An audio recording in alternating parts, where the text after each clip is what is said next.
On April 28, 2021, that is exact 3 days ago, the SpaceX have successfully launched another 60 Starlink satellites into the constellation, into the low Earth orbit by using their own Falcon 9 rocket. Well, Falcon 9 has completed the several missions, and this is the seventh successful landing of Falcon 9 rocket. So till date, there are more than 1500 satellites which are present in the space in the low Earth orbit. That is formed, they have formed the satellite constellation, and these particular Starlink satellites are basically used for the higher broadband internet connectivity which provides the low latency.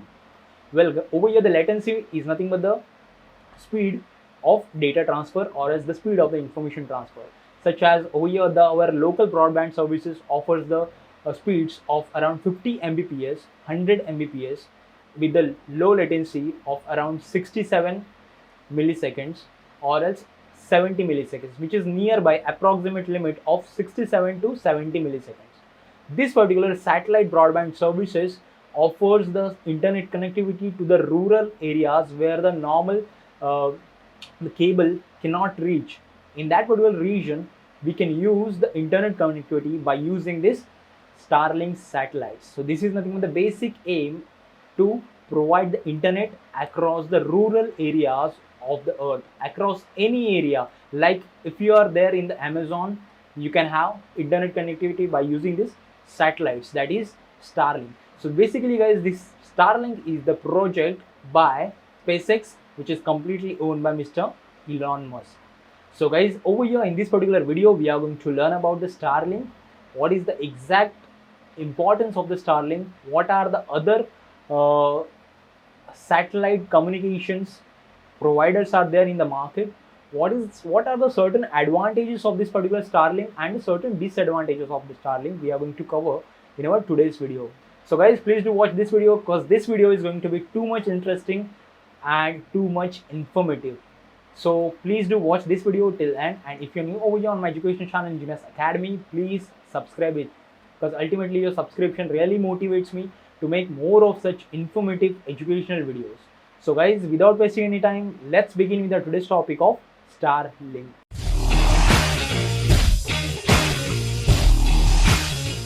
So guys, as I have said you earlier, this particular Starlink is the project by SpaceX that is completely owned by Mr. Elon Musk and the SpaceX organization. Well, the initial phase of the Starlink, initially they have launched the two Starlink satellites, that is nothing but the communication satellites, into the low Earth orbit.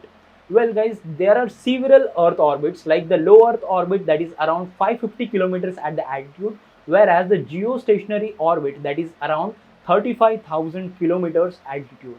Well, there are certain satellites which are there in the geostationary orbit also, but over here guys, when the data transfer occurs between the geostationary satellite and the receiver which is there on the earth, the latency which occurs over here, that is the speed of the data transfer, it requires more time. More latency means more time. So this is the reason these Starlink satellites are focused on the low Earth orbit, that is of 500 kilometers altitude or else 500 to 550 kilometers altitude. Well, these particular Starlink satellites are connected, or it covers a certain area, and there are the satellite constellation of these Starlink satellites. So guys, initially, like Elon Musk, they have stated in the interview that these particular Starlink satellites will be revolved in this three orbital phases, just like the atomic structure. Like there are several orbits, K, L, M and shell. So, and in the center the earth is there, and these particular satellites will revolve in the orbits. So initially the plan was to launch 12,000 satellites into the space, such as in the orbit 1, that is nothing but the first shell, there are total around 1440 satellites which is there at the low Earth orbit of the altitude of 500 kilometers.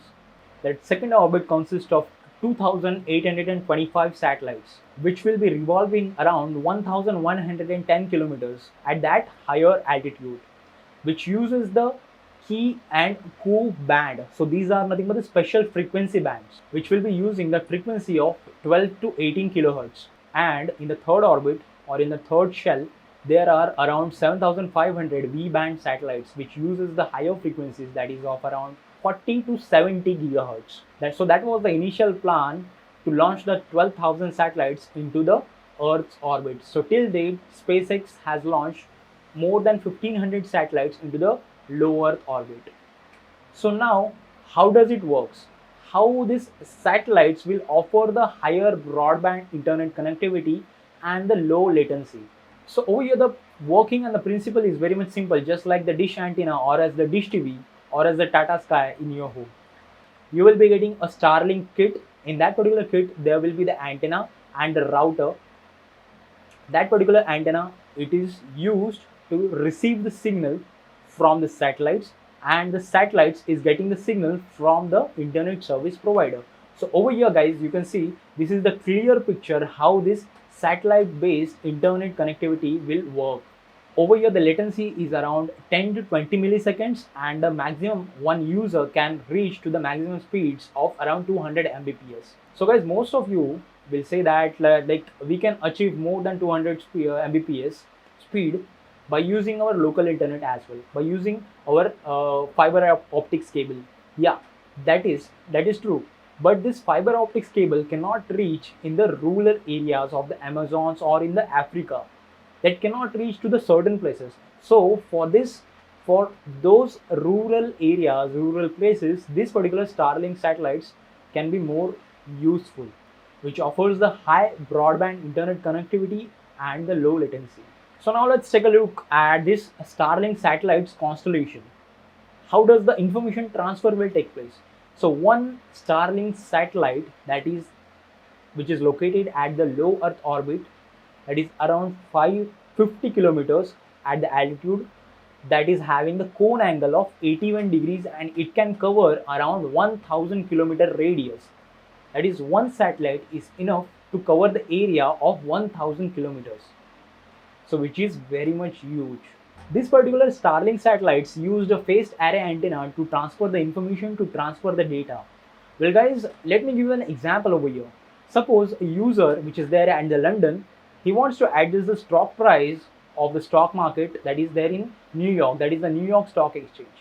So over here guys, he can use the optical fiber cables, he can use that optical fiber cable based internet connection, which offers the data transfer speed at the higher rates, but over here the latency that he will be getting around 76 milliseconds.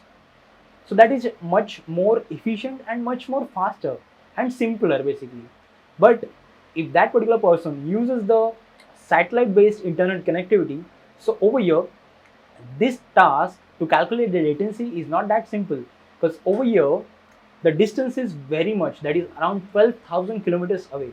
So over here not only the one satellite is used, there are the series of satellites that is used to transfer the information, to transfer the data. So over here the communication of the Starlink satellites between the nearby consecutive Starlink satellites is occurs. So that particular communication occurs based upon the laser lights. So guys, as we all know, the light can travel faster in vacuum than in the glass. So this is the principle which is used over here, and so this will be the biggest game changer. Over here the data transfer between the consecutive satellites will be at the faster rates, and ultimately the user and the internet service provider can transfer the data at much higher rates, and the latency will be reduced from 76 milliseconds up to 45 milliseconds. So over here guys, the sensitive information can be transferred within the fraction of seconds by using this satellite based internet service.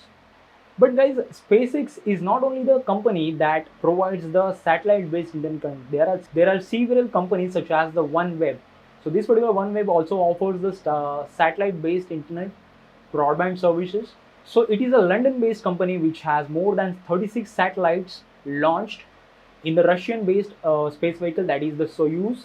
So in their planned constellation there are around more than 650 satellites which will offer the high speed internet broadband services. Also there is the another project from the Amazon, that is Project Cooper satellite constellation, that is also coming up. Also there are several companies such as the Telstar also offers the satellite based internet connectivity. If we talk about the cost, that is the hardware kit costs around $499, whereas the monthly subscription charges are around $99. That is the more expensive than the local internet providers in India. So right now let's talk about some of the problems that SpaceX might occur in future. The majority of the problem, like SpaceX has lined up more than 12,000 satellites into the deeper space. Right now into the space there are more than 3,000 satellites which are in non-operational state, that is called as the space debris.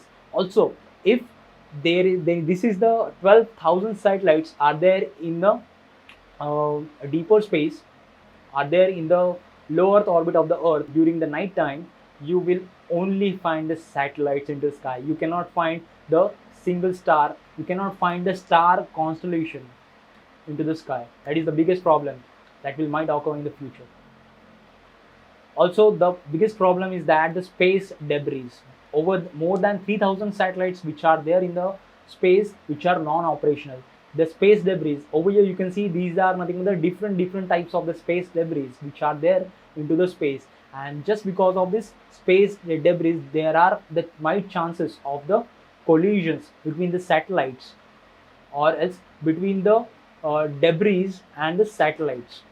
So these particular collisions can occur in the future. So these are nothing but the biggest problems which will occur in the near future. So guys, I hope you find my today's video is useful. If you will like my video, please hit like. If you have any queries, any doubts, please leave a comment, and guys, please do subscribe to my educational channel Engineers Academy.